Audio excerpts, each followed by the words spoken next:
Assalamu alaikum class. So today our topic is mitosis which is also in chapter number 5. आपने इस बात से घबराना नहीं है कि मैंने ये डायग्राम कहाँ से लिए वगैरह वगैरह। ये मैंने आप लोगों की आसानी के लिए और इस वीडियो को थोड़ा सा और अट्रैक्टिव करने के लिए मैंने इसमें डायग्राम्स ऐड किए ताकि आप लोगों को और ज़्यादा अच्छे तरीके से समझ जाए।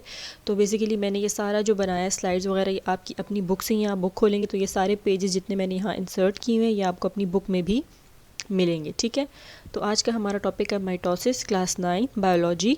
सो चलते हैं अपने टॉपिक की तरफ। So starting with mitosis, in 1880s, a German biologist Walter Fleming observed that in a dividing cell, nucleus passes through a series of changes which he called as mitosis.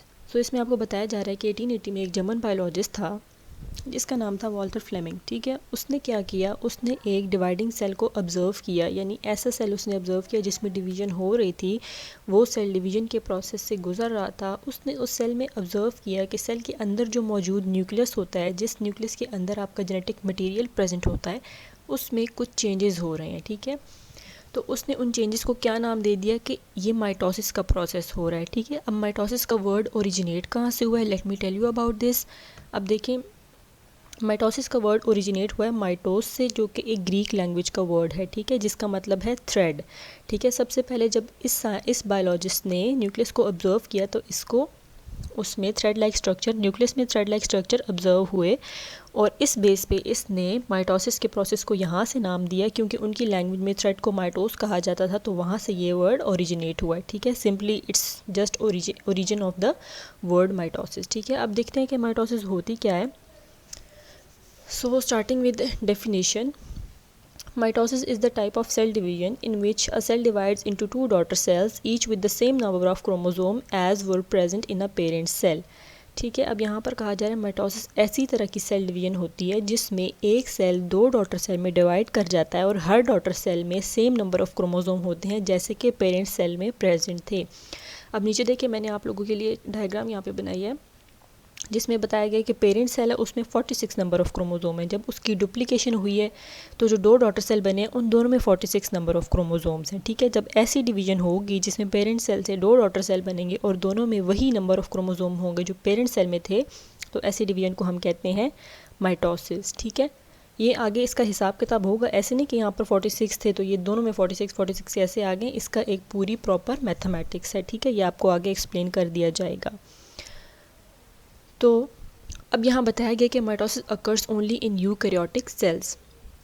अब यहाँ कह रहे हैं कि माइटोसिस सिर्फ eukaryotic cells में होती है। ठीक है, यूकैरियोटिक सेल्स ऐसे सेल्स होते हैं जो बहुत ज़्यादा कम्प्लेक्स होते हैं और जिनका जो न्यूक्लियर मटेरियल होता है यानी जेनेटिक मटेरियल वो एक प्रॉपर न्यूक्लियर एनवेलप में बंद होता है। ठीक है, अब अगर मल्टी सेलुलर ऑर्गेनिजम्स की बात की जाए तो जो सोमैटिक सेल्स हैं उसमें वो माइटोसिस करते हैं। ठीक है, अब सोमैटिक सेल्स क्या हैं? सोमैटिक सेल्स आपकी बॉडी में ऐसे सेल्स हैं जिनका रिप्रोडक्शन से कोई लेना देना नहीं होता। ठीक है, यानी सोमैटिक सेल्स वो सेल हैं जो आपकी बॉडी पार्ट्स को बनाते हैं। बॉडी पार्ट्स आप देख लें, आपके हैंड्स, आपके लेग्स, आपके आर्म्स, ये जितने भी आपके बॉडी पार्ट्स हैं, आपकी फिंगर्स हो गई, आपकी नोज़, आपकी आइज़, ईयर्स, ये जितने भी आपके बॉडी पार्ट्स हैं ये जिन सेल्स से मिलके बने हैं उन सेल्स को हम कहते हैं सोमैटिक सेल्स। ठीक है, और यही सोमैटिक सेल्स आपके पास माइटोसिस करते हैं। ठीक है, इनका रिप्रोडक्शन से कोई लेना देना नहीं होता, ये सिर्फ आपके बॉडी पार्ट्स को बनाते हैं। ठीक है, अब नीचे एक और बात की हुई है कि प्रोकैरियोटिक सेल्स जो हैं वो एक और प्रोसेस करते हैं सिमिलर टू माइटोसिस जिसको हम कहते हैं बाइनरी फिशन। ठीक है, अब वो माइटोसिस क्यों नहीं करते, प्रॉपर माइटोसिस क्यों नहीं करते, इसकी वजह बताएं। सो बेसिकली आपसे क्वेश्चन पूछ रहा है कि माइटोसिस क्यों नहीं करते, वाई। ठीक है, तो देखिए यूकैरियोटिक और प्रोकैरियोटिक सेल में एक डिफरेंस है कि प्रोकैरियोटिक सेल का जो जेनेटिक मटेरियल होता है, ठीक है, वो डिस्पर्स होता है साइटोप्लाज्म में। ठीक है, उसके इर्द गिर्द कोई भी न्यूक्लियर एनवेलप मौजूद नहीं होता, वो एक प्रॉपर न्यूक्लियस नहीं होता। इसकी वजह से उसकी जो डिवीजन होती है उसको हम माइटोसिस नहीं कहते बल्कि हम उसको बाइनरी फिशन कहते हैं। ठीक है, अब बाइनरी फिशन क्या होती है, साथ डायग्राम देख ले बाइनरी फिशन की। इसमें आपको एक बैक्टीरियल सेल दिखाया गया है। ठीक है, इसमें क्रोमोसोम भी आपको दिखा दिया गया है। ठीक है, फर्स्ट डायग्राम में देखें एक सेल है, सेल के अंदर क्रोमोसोम है। ठीक है, सेकंड पे आते हुए सेल थोड़ा सा इलोंगेट भी कर गया और इसके अलावा जो उसके अंदर मौजूद क्रोमोसोम था या डीएनए मटेरियल था उसकी भी रेप्लिकेशन हुई है। रेप्लिकेशन यानी उसकी डुप्लीकेशन हुई है। अब देखिए पहले एक क्रोमोसोम था, फिर 2 क्रोमोसोम हो गए, ठीक है। अब जब आप थर्ड में आते हैं तो सेल देखेंगे जैसे जैसे सेल इलोंगेट हो रहा है वैसे वैसे जो क्रोमोसोम की डुप्लीकेशन हुई थी, दोनों क्रोमोसोम सेल के एंड्स की तरफ मूव करते जा रहे हैं, ठीक है। जब वो सेल की एंड की तरफ मूव करेंगे तो बिल्कुल आखिरी स्टेप जो होगा उसमें होगा कि बिल्कुल आपके पास साइटोप्लाज्म की डिवीजन हो जाएगी, जिसको हम कहते हैं साइटोकाइनेसिस। तो इस तरह एक बैक्टीरियल सेल से आपको नीचे एंड में जो हासिल हुआ वो 2 बैक्टीरियल सेल हैं, यानी 2 डॉटर सेल हैं। अब देखें फ़र्क क्या होता है माइटोसिस और बाइंडरी फिशन में। माइटोसिस जो होती है यूकैरियोटिक सेल में, उसका बेसिक जो फंक्शन है या उसका बेसिक जो एम है, उसका बेसिक एम ये है कि आपकी बॉडी में अक्सर कुछ सेल्स ऐसे होते हैं, डेड सेल्स हो जाते हैं, ठीक है। ऐसे सेल्स जिनकी ज़रूरत नहीं होती तो उनको रिप्लेस करने के लिए भी माइटोसिस होती है। और माइटोसिस का एक ये है यूकैरियोटिक सेल में एम कि उसमें आपके पास ऑर्गेनिज्म की ग्रोथ होती है, यानी ऑर्गेनिज्म उस डिवीजन के नतीजे में ग्रो करता है, ठीक है। जबकि अगर हम बाइनरी फिशन को देखें हो तो इसमें भी वही रहा है, न्यूक्लियर मटेरियल आपका डिवाइड हो रहा है, ठीक है, उसकी रेप्लिकेशन वगैरह हो रही है, ठीक है।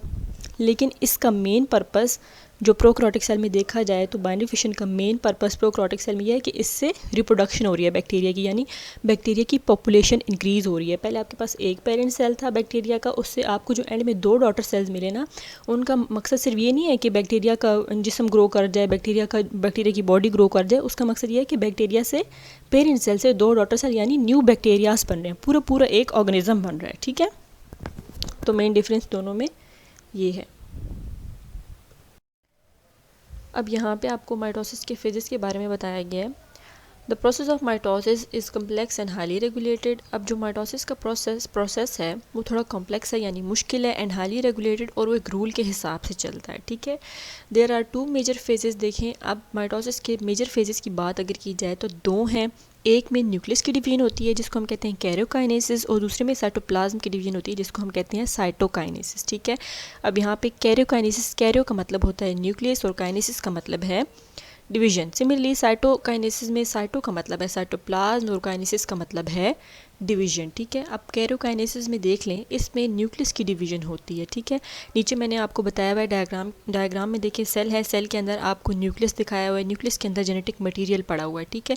तो बेसिकली किस चीज़ की डिवीजन हो रही है, न्यूक्लियस के अंदर पड़े हुए जेनेटिक मटेरियल यानी क्रोमोजोम की डिवीजन हो रही है, ठीक है। तो जिस फेज़ में क्रोमोजोम की डिवीजन होती है, जेनेटिक मटेरियल की डिवीजन होती है, उसको हम कहते हैं कैरियोकाइनेसिस। अब इसके भी 4 फेजेस हैं। पहला फेज़ है प्रोफेज, दूसरा फेज़ है मेटाफेज, तीसरा फेज़ है एनाफेज, और चौथा फेज़ जो है that is called as telophase, ठीक है। So look at this slide. In this slide, somatic cells are those which form the body of organism, while germline cells are those which give rise to gametes. अब यहाँ पे आपको differentiate करके बता दिया गया कि सोमैटिक सेल्स क्या होते हैं और जर्म-लाइन सेल्स क्या होते हैं, ठीक है। तो फर्स्ट ऑफ ऑल हम सोमैटिक सेल्स के बारे में पढ़ते हैं। सोमैटिक सेल्स वो सेल्स होते हैं जो आपके बॉडी पार्ट्स को बनाने में काम आते हैं, यानी आपके जितने भी बॉडी पार्ट्स हैं, चले हम उनको नाम देते हैं, जैसे कि आपके हाथ हो गए, आपकी आर्म्स हो गई, आपकी लेग्स हो गई, आपके फीट हो गए, आपकी फिंगर्स हो गई, आपके लिप्स हो गए, आपके चीक्स हो गए, आपकी आइज़ हो गई, नोज़ हो गई।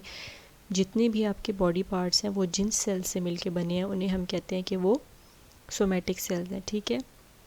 और याद रखें कि सोमैटिक सेल्स कौन सा प्रोसेस करते हैं, माइटोसिस करते हैं। सोमैटिक सेल्स माइटोसिस करते हैं और there are 220 somatic cells present in your body, ठीक है। अब आ जाते हैं जर्म लाइन सेल्स पे। जर्म लाइन सेल्स वो सेल्स होते हैं जिनसे गैमीट्स बनते हैं, ठीक है। अब जर्म लाइन सेल्स कहाँ प्रेजेंट होते हैं ह्यूमंस में।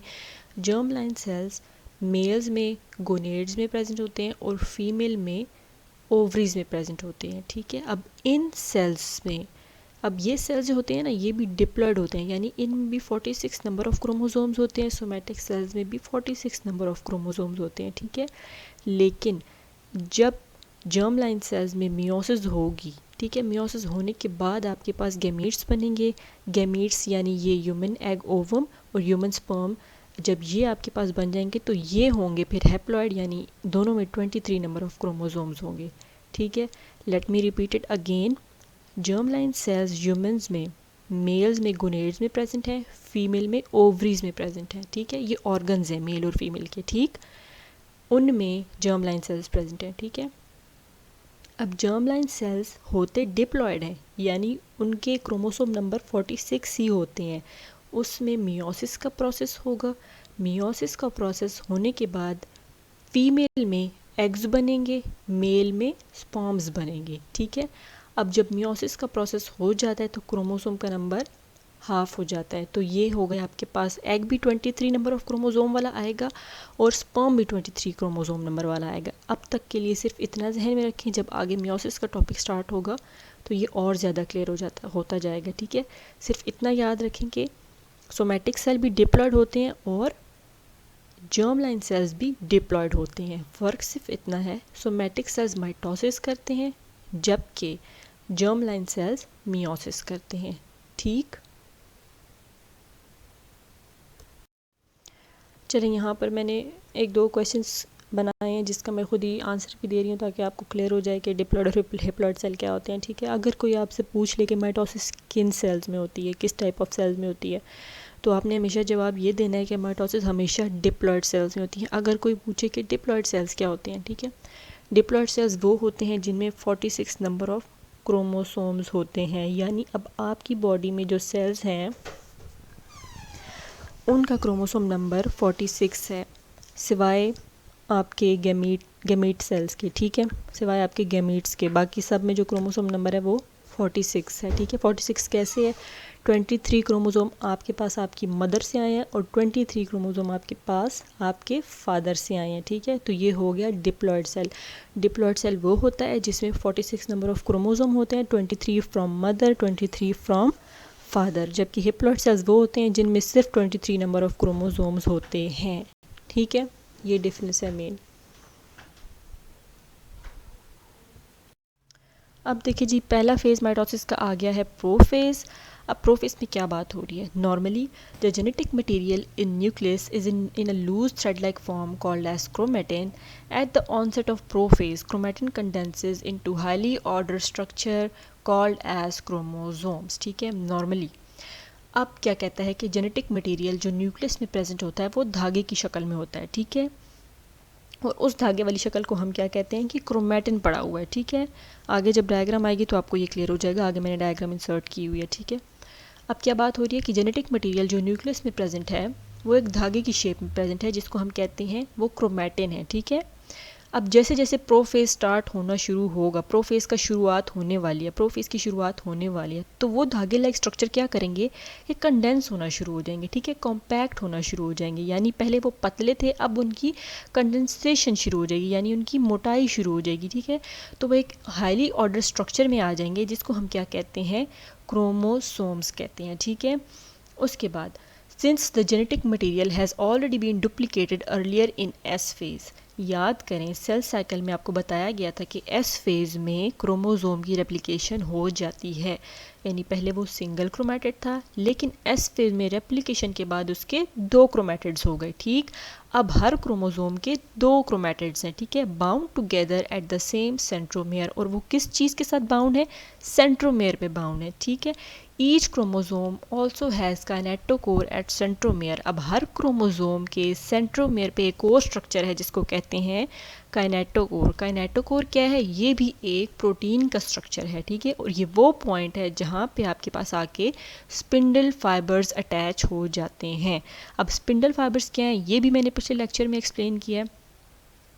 स्पिंडल फाइबर्स प्रोटीन्स हैं, फिलामेंट्स हैं, ठीक है, प्रोटीन से मिलके बने हुए हैं। इनका फंक्शन क्या है कि ये आके क्रोमोसोम के साथ अटैच हो जाएंगे। अटैच होने के बाद ये क्रोमोसोम को अपनी तरफ खींचेंगे जिससे क्रोमोसोम बीच में से टूट जाएगा, ठीक है। यहाँ तक बात क्लियर हो जानी चाहिए। नीचे क्रोमोसोम, नीचे आपको प्रोफेज की डायग्राम दी गई है, देखें जी, इसमें नीचे बताया हुआ भी है कि क्रोमैटिन कंडेंस, फर्स्ट पार्ट जो है क्रोमैटिन कंडेंस हो गया क्रोमोसोम में और न्यूक्लियोलस जो था वो डिसअपियर हो गया, ठीक है। न्यूक्लियोलस क्या था? न्यूक्लियस के अंदर एक डार्क स्टेन्ड बॉडी होती है, ठीक है। अब प्रोफेज की शुरुआत जैसे हुई तो वो बॉडी क्या हो गई? डिसइंटीग्रेट हो गई या डिग्रेड हो गई, यानी बिल्कुल ख़त्म हो गई, ठीक है। अब नीचे प्रोकैरियोट्स के बारे में बात की गई है। प्रोकैरियोट्स का प्रॉपर न्यूक्लियस नहीं होता, ना ही ये स्पिंडल बनाते हैं डिवीजन के दौरान, इसलिए जो इनकी डिवीजन होती है उसे माइटोसिस नहीं कहा जाता। अब यहाँ देखिए जी, क्रोमैटिन के बारे में आपको बता दिया गया। क्रोमैटिन की डायग्राम है जिसमें देखिए लूज थ्रेड लाइक फॉर्म में पड़े हुए हैं, यानी बिल्कुल धागे की शेप में पड़े हुए हैं। तो ऐसी शेप को हम क्या कहते हैं, जब जेनेटिक मटेरियल धागे की शक्ल में हो तो हम ऐसे क्या कहते हैं कि ये क्रोमैटिन है, ठीक है। ऐसी शेप को क्रोमैटिन कहा जाता है। लेकिन जब वो बहुत ज़्यादा कॉम्पैक्ट हो जाए, कंडेंस हो जाए, बिल्कुल साथ वाली शेप जो आपको रेड कलर का नज़र आ रहा है उस जैसा बन जाए, तो फिर कहते हैं कि ये क्रोमोसोम बन चुका है, ठीक है। अब क्रोमोसोम का स्ट्रक्चर देख लीजिए। सेंट्रोमेरिक रीजन बताया गया है, ठीक है। आपको ये एक ही सेंट्रोमेर है, ठीक है। ये बस आपको कन्फ्यूजन ना हो जाए इसलिए इसके 2 येलो पार्ट्स कर दिए गए, लेकिन होता ही हमेशा एक ही सेंट्रोमेर है, ठीक है। अब ये एक सेंट्रोमेर है और इस पर देखें इसके साथ 2 सिस्टर क्रोमैटिड्स अटैच हैं, और येलो कलर का जो रीजन है दैट इज़ सेंट्रोमेरिक रीजन, और उसके ऊपर एक रीजन है काइनेटोकोर प्रोटीनेशियस रीजन है, ठीक है। यहाँ पे आके आपके पास माइटोटिक स्पिंडल या स्पिंडल फाइबर्स अटैच हो जाते हैं, ठीक है। अब जो येलो येलो आपको दिखाई दे रहे हैं ये क्या है, माइटोटिक स्पिंडल माइक्रोट्यूब्यूल्स, ठीक है जी।